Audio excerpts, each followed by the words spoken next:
କହିଛି ନିଜେ ତା ବାପାକୁ ଠାଏ ଠାଏ ଠାଏ ବାପା ଟିକେ ବୁଝା କାହିଁ ମନା କରୁଛନ୍ତି ଖାଇବେନି କି ଦେହ କେମିତି ଭଲ ରହିବ ତାଙ୍କର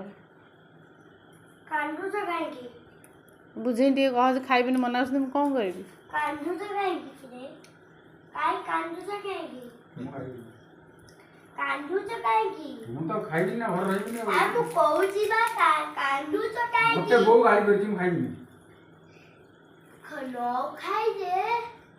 ପେଟରେ ପଥର ହେଇଯିବ ପଥର ପଥର ହେଇଯିବ କଇଁ ଯାଉ ବସ ମୁଁ ମରି ଯାଇକା ମରିଗଲେ ମୁଁ କାନ୍ଦିବି ବା କାଇଁ କାନ୍ଦିବୁ ବା ମୁଁ ଲୁଚିବି ଏମିତି କାନ୍ଦିବି କ'ଣ କାଇଁ କାନ୍ଦିବୁ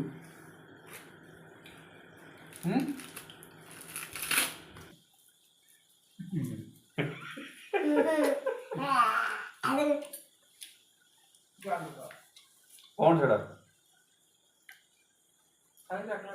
ଖାଲି ଚକୋଲେଟ୍ ଖାଇବ ନା ବାପା ଟିକେ ବୁଝେଇ ଦେଉ ଟିକେ ବାପା ଟିକେ ବୁଝେଇ ଦେ ସେ ଖାଉଛି ବା ତା ଦେହ ଭଲ ଅଛି ବା ତାକୁ ଗାଁ ପାରାଦି ପଠେଇ ଦିଅ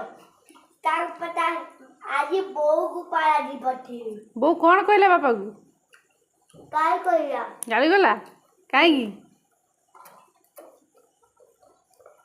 କାହିଁ ଗାଳି ଗଲା ବା ତୁ ଥିଲୁଟି ତୁ ଏଠି ଥିଲୁଟି ତୁ ବୁଝେଇ ପାଇଲୁନୁ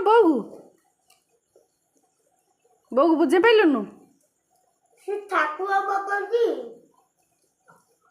ବୋଉ ଟିକେ ବୁଝେଇ ଦେ ଗାଳି କରନ୍ତିନି ବାପାକୁ